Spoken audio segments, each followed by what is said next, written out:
অখিল গগৈ যে আমাৰ সংখ্যালঘু এলেকাত আহি পেলাই মিটিং কৰি আমাৰ আই মাতৃসকলক চুমা খাই যেনেধৰণৰ নেকি আচৰণ আৰু ভালপোৱা দেখা গৈছে RSSৰ এজেণ্টা বুলি ক'ব লাগিব অখিল গগৈ ডাঙৰীয়া। নমস্কাৰ দৰ্শকসকল, আহিছো অন্য এটা বিষয়ৰ মাজলৈ। এইকেইদিন কিয় জানো মোৰ এনেকুৱা লাগি আছে যেন অখিল গগৈৰ দশা শিখা শৰ্মাৰ দৰেই হবলৈ গৈ আছে। আমি সকলোৱে জানো যে শিখা শৰ্মাই এসময়ত মিয়াৰ প্ৰেমত এনেদৰে নিমজ্জিত হৈ পৰিছিল যে তেওঁৰ মতে সেই সময়ছোৱাত মিয়াসকলে আছিল শ্ৰেষ্ঠ অসমীয়া। মিয়াৰ হৈ তেওঁ কি কৰা নাছিল? আনকি হিমন্ত বিশ্ব শৰ্মাকো তেওঁ বিভিন্ন সময়ত কুকুৰে কাঁইট নোখোৱাকৈ সমালোচনা কৰিছিল।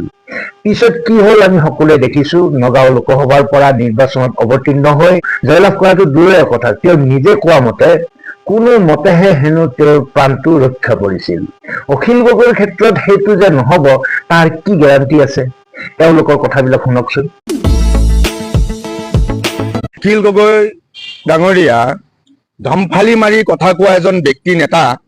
যেতিয়া নেকি আমাৰ উজনি অসমত মানুহবিলাক মিয়া শ্ৰমিক কাম কৰিবলৈ যায়, বিভিন্ন ধৰণৰ দল সংগঠনে আহি পেলাই লাঠি চাৰ্জ কৰে, তেওঁলোকৰ ওপৰত প্ৰহাৰ কৰে। আৰু তেওঁ এজন অখিল গগৈ যে আমাৰ সংখ্যালঘু এলেকাত আহি পেলাই মিটিং কৰি আমাৰ আই মাতৃসকলক চুমা খাই যেনেধৰণৰ নেকি আচৰণ আৰু ভালপোৱা দেখা গৈছে RSSৰ এজেণ্টা বুলি ক'ব লাগিব অখিল গগৈ ডাঙৰীয়াক।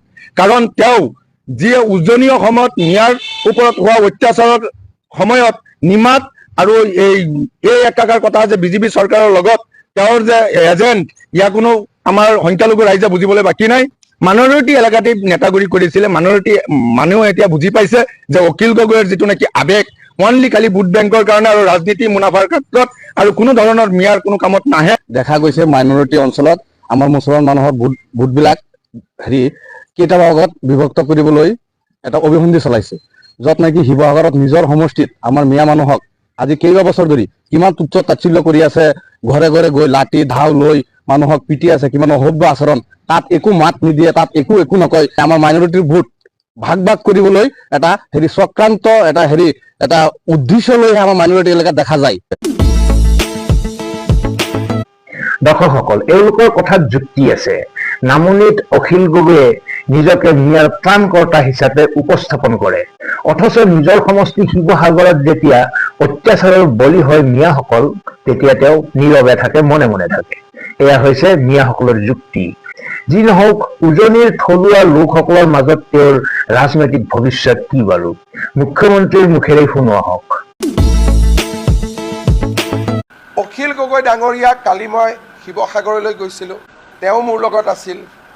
সকলো মহিলা ৰাইজে তেওঁক যি ধৰণে সম্বোধন কৰি আছে, মই ক'ব খোজা নাই শব্দটো, তাৰ পৰা মোৰ লাগে যে ইতিমধ্যে অসমীয়া জনতাৰ হৃদয়ৰ পৰা ক'ৰবাত যদি তেওঁ আছিলোঁ, এতিয়া তেওঁ বহুত দূৰত গুচি গ'ল। মইতো পৰামৰ্শ দিম অখিল গগৈক যে তেওঁ যদি ইলেকশ্যনো খেলে, এনেকুৱা এটা সমষ্টিতে খেলিব লাগিব য'ৰ মানুহে পৰঠা বিৰিয়ানী বনাই তেওঁ খুৱাব। বাকী জেগাততো এইবাৰ তেওঁ জিকিব মোৰ সন্দেহ আছে। যোৱাকালি অন্ততঃ মইতো নন পলিটিকেল মিটিঙত গৈছিলোঁ, যিটো মই দেখি আহিলোঁ, মানুহে তেওঁৰ কথা বতৰাক বহুত সহজভাৱে লোৱা নাই যেন লাগে। কিন্তু মইতো আৰু ভোটাৰ নহয়, চূড়ান্ত শব্দটোতো মই ক'ব নোৱাৰোঁ। কিন্তু মোৰ যিটো ধাৰণা মই দেখি আহিলোঁ, মই যদি অখিলক লগ পাওঁ, মই এইটোৱে পৰামৰ্শ দিম যে নামনি অসমৰ কোনোবা এটা ছিটত য'ত নেকি তেখেতক ভাল পোৱা মানুহবিলাক আছে, তাতে তেওঁ এটা ছিটত খেলিব লাগে, নহ'লে বিধানসভাত আমি তেওঁক মিছ কৰিম।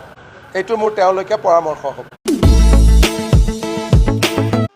দৰ্শকসকল, মুখ্যমন্ত্ৰীৰ কথাৰ যথাৰ্থতা সম্পৰ্কে আপোনালোকৰ মন্তব্য কমেণ্ট বক্সত জনাবলৈ অনুৰোধ কৰিলো। মই ভাবো মুখ্যমন্ত্ৰীগৰাকীৰ কথা অমূলক নহয়। শিৱসাগৰ সমষ্টিৰ মহিলাসকলে কি কয় শুনো আহকচোন। উন্নয়ন একেবাৰে হোৱা, বিশেষকৈ আমাৰ গাঁৱত যিখন কাঠপৰা গাঁও, তাৰ ৰাস্তা পদূলি একদম ভাল নহয়। আমি ভাবিছো এবাৰ অনাগত দিনত যাতে আমাৰ বিজেপি চৰকাৰখন আমাৰ ইয়ালৈ আহে দখললৈ। আমাৰ শিৱসাগৰত আমাৰ উন্নয়ন নামেই নাই হোৱা।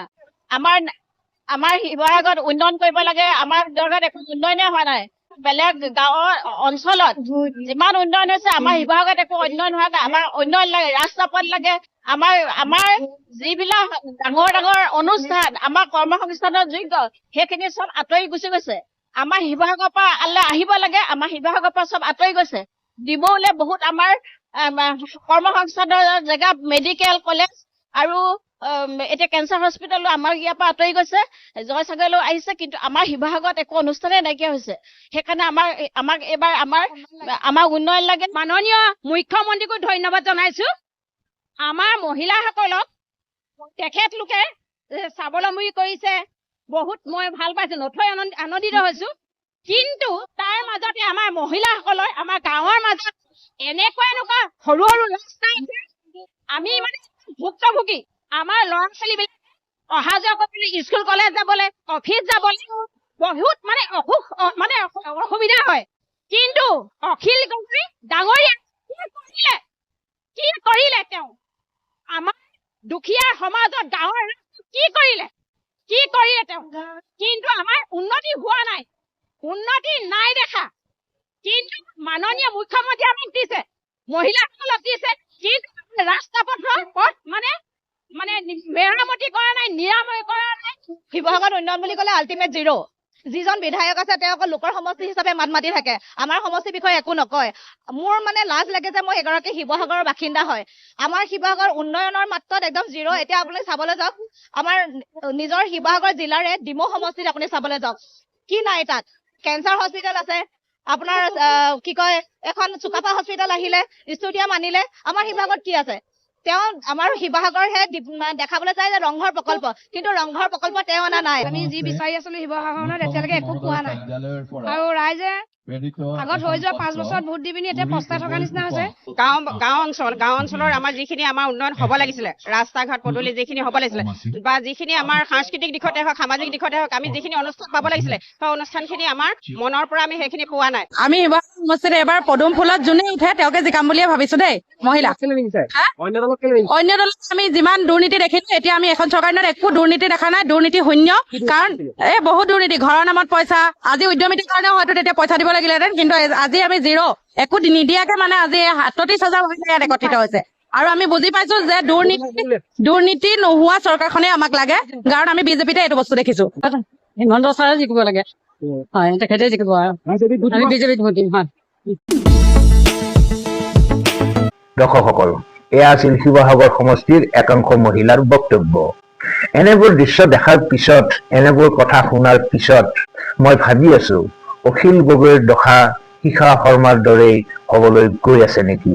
মিয়াৰ প্ৰেমত মজগুল হোৱা শিখা শৰ্মাৰ যেনেদৰে ইলেকশ্যন খেলাৰ পিছত মোহভংগ হৈছিল, একেদৰে অখিল গগৈও নিৰ্বাচনৰ পিছত অনুতপ্ত হব নেকি? আপোনালোকৰ অভিমত কামনা কৰিলো। আজিলৈ এৰিছো, ভালে থাকক, কুশলে থাকক, ধন্যবাদ।